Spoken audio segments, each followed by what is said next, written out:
Hey everybody, welcome to the channel. I am Fox, and today I wanted to introduce you to a build that I think is probably going to change the face of conflict, certainly in this season. As you've probably seen from the title and the reason that you are here, we are able to get a 10-second pulse in conflict, which pretty much equates to nearly 100% uptime of us seeing where our opposition is. Now this sounds pretty powerful, and to be fair, it is pretty powerful. The build that you'll run itself will do literally 0 damage, so just bear that in mind. This is not an exciting build to play. I don't intend on playing this very often because I know that how powerful it actually is, and I like to just shoot stuff in the face. But I can't deny that if I ran this in my 4-stack, we would absolutely dominate. Now this build, just as an early disclaimer, I absolutely did not create this build at all. I first saw this way back in the summer from one of my friends in a clan called Shoot to Kill. So the agent's name, Keycode25, he created this build and has been using it with his 4-stack, his clan, for months now. And whenever we come up against them, whilst they use it, it is very difficult to push because they always have our location. It doesn't guarantee that they're going to win, but it certainly tips the odds in their favour, and it makes you change your play style. And that's kind of what I like about it. And the guys from Shoot to Kill were happy for me to now get this information out to all of you, so you are essentially going to see this all here first. Please do let me know what you think in the comments. Watch the video first, see how it plays out and how it all works, and then give me an honest sort of review yourselves of whether you think this is good for conflict to change things up a lot, stop those lady death flankers from getting around your sides and back and gunning you down before you even know they're there, or if you think this is actually a bad thing. I'm curious to hear everybody's thoughts. So let's have a look at the build. Let's see how this is all put together. This is very fixed. You can't really change anything here. So to start with the gear, first of all, you absolutely 100% need the Night Watcher named Gilligard mask. This is a DZ exclusive, and what you want to be doing here is rolling skill haste onto it. My roll luckily came with 170k armor. As you can see, this has a scanner pulse haste built into it automatically, and this is the part of the build that is most important because we are halving the cooldown of our pulse. And then all of the skill haste on the build stacks quite nicely with Night Watcher. I don't know if it's stacking in an unintended way, but it's definitely doing the percentages of skill haste off of the original figure, not after the new figure where Night Watcher reduces it by 100%. So it does all seem to pair it very nicely. Just to give you an example actually of what a cooldown normally is like on a scanner pulse. So this build has nothing on it that's going to enhance that, no skill haste. If we have a look at the scanner pulse. So look at the right hand side there, you can see on this build cooldown is 18.2 seconds, pretty standard stuff. Duration is 12.2. The effect radius is 108, but most importantly they added in this conflict cooldown marker here of 109 seconds. Now they've made it long in conflict because it is a powerful tool, but if you look at the build that I am going to show you all, you'll see that it is significantly lower at 29 seconds. Now that's a far cry from the 10 seconds that I just claimed at the start and the title of this video, but we are going to come to that. So Night Watcher is your first and most important piece. As I say, this is a DZ exclusive, so if you can't get this build just simply doesn't work as well. In fact, it doesn't work at all, so unfortunately you do need to get this piece. Now DZ exclusives can still be obtained from the Season Pass caches, the named item caches that drop, and for some reason they are every named item in the game, which is apart from the ones that you need to kill the hunters for, so you might get lucky from there. If not, you just want to be getting into the dark zone when it's Gilla or masks to make sure that you get this bad boy. It is very important for this build.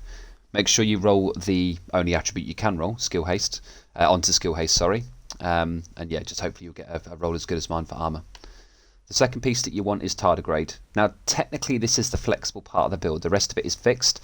If you choose to run something else that's fine, but this build cannot and does not do really any damage at all, so there's no point running a chest talent or piece that's going to maybe try and buff you damage to make up for it, because it's just nothing. You're not going to do anything with just a change of a chest, so you might as well go fully into the armor aspect of your build and just go Tardigrade. This build is designed to give your team information every 10 seconds. Why not give them a second buff with Tardigrade as well? Imagine how confident your 6 red obliterate AR guys are going to be walking, or ideally spotter actually, walking into a fight knowing that they can see their opposition most of the time and they've got Tardigrade to fall back on. So this will be, in my opinion, the only option to choose here. You want to have a skill haste mod equipped to this as well. And then the remaining 4 pieces are simply hardwired. Now the reason that everything is rolled to blue is this build does no damage, it doesn't have skill damage or anything like that built in, so by rolling it to blue at least we can provide a very powerful Tardigrade proc for our team. And if you don't know, the Scanner Pulse, the skill haste, is not impacted by skill tier. So you can see here the only thing that changes when we increase our skill tier is the duration of the pulse. You can halve that effectiveness versus other agents because they do have 50% pulse resistance built in to all of their specializations as long as they've unlocked it. So, you don't need skill tier here. Yes, more is better, and the effect duration being longer is never a bad thing, but it is not what we're paying attention to here. So, as having a skill build wouldn't buff our pulse, it wouldn't change the cooldown, you might as well just go into the 6 blue. Hardwired, as long as you played TU8 Season 1, you should have a full set of blueprints, and as they are now weighted towards the core attribute, it's very easy to get the roll that you need. The perfect roll is that. You want every piece to have as high skill haste as possible, or 3 out of the 4 pieces, and of course roll 2 armor. You may notice my knees are blue across the board because I couldn't get skill haste. The general rule of thumb is, as long as you've got enough skill haste across your 3 mods, and of course the attributes of everything else, to get the conflict cooldown of your pulse to 30 seconds or lower, you're fine. You don't need to be any lower than 30 seconds, so 29 here is absolutely fine.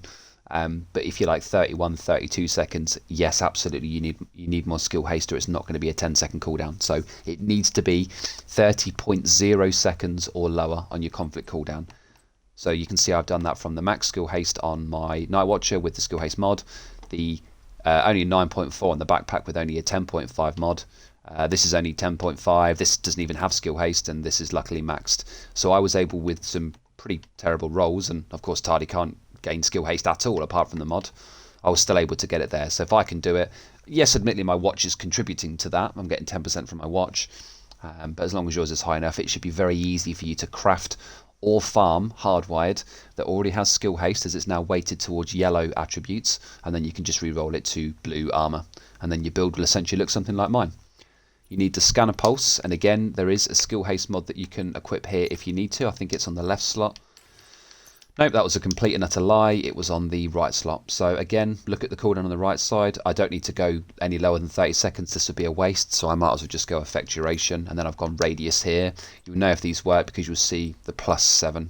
So I mean, even Gunner could be a good choice here, to be fair, for the armor regen and the mods that you get. Cone size only works on the Banshee, so that won't work. Yeah, so just go radius and skill haste or effect duration. Second skill you need to be using is the Bulwark Shield. This is how we're going to be getting the 29 seconds down to 10 seconds. So for those of you that don't know, Hardwired had a bit of a rework. The 2 and 3 piece are the same, and the 2 piece is very good for this build. The 3 piece is not used at all. The 4-piece feedback loop has changed to be a reduction of 30 seconds, not just a complete reduction now. So before, if you used one skill, it would completely remove the cooldown of the other. But now, because that was a bit overpowered, they just basically gave it a 30-second reduction. And this is why I said having your pulse lower than 30 seconds works with this. Whenever you use or cancel a skill, your other skill's cooldown is automatically reduced by 30 seconds. So by using the Bulwark Shield, we've just used this, we'll get it straight back. And we can then do that every 10 seconds because Hardwired, feedback loop, so the ability to reset the other skill, can normally be used once every 20 seconds, but the backpack drops us down to 10 seconds. So that's where the 10-second pulse comes in. So all you have to do is go into a match, pop your pulse, pop your shield, pop your pulse again, wait 10 seconds, pop your shield, and just rinse and repeat. I know that sounds really boring to play, and I'll be honest, it actually is. I don't like playing this build, but I can't deny that it's very powerful, and I was very impressed when Kiko came up with this way back when. The way that he figured out that Night Watcher stacks quite generously with skill haste mods, to give us this build is awesome. That's some great research. So yeah, let's load into it again. Let's show you how this all works. Take a screenshot of the build if you want to. Just remember the most important stat here is that conflict cooldown being 30 seconds or lower. How you get that with the skill haste across this build is entirely your decision. I would highly recommend that for your weapons you run Optimist over anything like In Sync, because Bulwark Shield doesn't allow you to use anything other than your pistol. And the reason I'm using the Bulwark Shield is I do no damage on this build, so I want to make sure my head is covered, my feet are covered, and my shield is taking all the damage. At least that way I can use Liberty, as it does pack a punch. If I used a standard shield here, my head would be exposed, and yeah, I would just die every time. This build is not going to do any damage at all, so you don't want to put yourself at risk. So just use a couple of Optimist weapons, as you can't proc Instinct very easily. That would be my personal suggestion anyway. You just need to shoot stuff to get these to work. And absolutely Liberty on the build. So if somebody does push you, you can whip out your shield, and Liberty actually does pack quite a punch, and you can build up some stacks quite easily with it. So that would be my my weapon of choice here. What we'll now do is load into that conflict game so I can show you how this works. I can't imagine that the gameplay will be particularly exciting, but you will see a relatively easy game for my opposition. You'll see how the mechanics work. I detected. Right then, we've loaded into a game a little bit late. Looks like our boys have already got the party started without us, which is just straight up rude. But so let's pop the shield. Look at that, pulse straight back. Now all I've got to do is wait for the grey hardwired symbol. You see on the bottom right of my buff bar there, the two symbols. As soon as that disappears, we pop the shield, we pop the pulse. And it's that simple. You just keep doing this. Yes, this makes a boring gameplay, but look at this guy. He was about to flank here. You see that through the wall? That was a bit early there.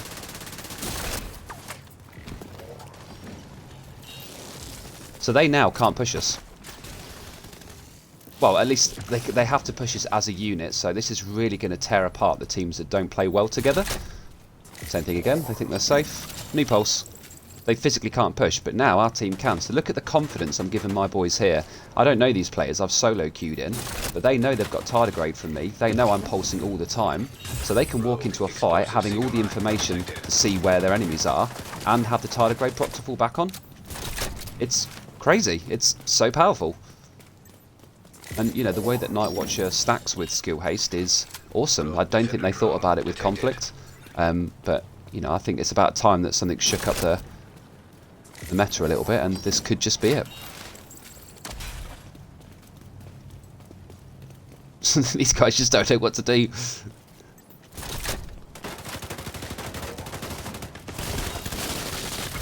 Did they spawn behind? They have spawned behind us.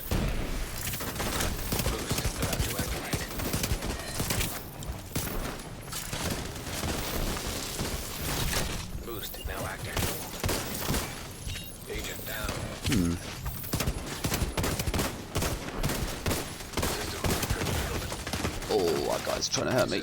Back online.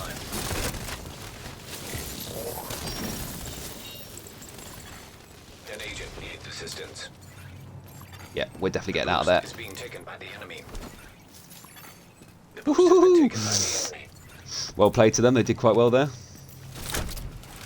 So even though I'm running away now, I can still keep pulsing these just to keep them visible to my team, so my guys don't just run into what could be an obvious trap, or sorry, what wouldn't be an obvious trap, but now will be. As if this Stinger is, this Seeker is still chasing me.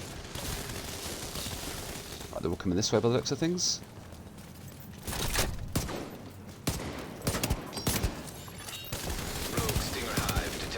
Just completely stop this guy's flank. See that? He literally ran away. I was doing no damage there, so it wasn't the damage that caused him to run away. It was just the fact that we could see him.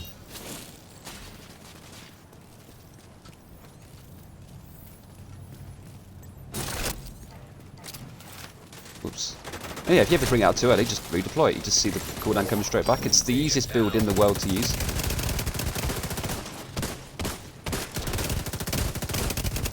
I'm doing no damage to this guy whatsoever. Look at this. This is embarrassingly bad damage. There's my Tally proc. Now it's time for me to go. I'm not getting out of this alive. System disrupted. And there we go. So that's basically how the build works. I'm not going to continue the video on because I can't do any damage here, so if my team is struggling, there's not really a huge amount I can do to help other than keep pulsing what they already know is there. So you can already see that this build isn't so powerful that it will just automatically win you a game. You know, if they push at the same time, you're still potentially going to die if they are just a better team than you. It doesn't make a worse team beat a more skillful team. It just gives you the advantage of knowing where they are at all times. So that's about as far as I wanted to go with that. You know, we'll bring the video to a close now. Please do let me know your honest thoughts in the comments. I know there will definitely be some of you out there that don't like the idea of this, but hopefully what I've showcased in this gameplay is that this build absolutely does not always win a game. It just gives you the likelihoods, the advantage over the other team to certainly help you win, but it doesn't guarantee the win. Absolutely it does not. If the team is very good, they're just going to run at you anyway, regardless of, you know, where they are. Thanks again for watching, and I will see you all in the next video. Peace.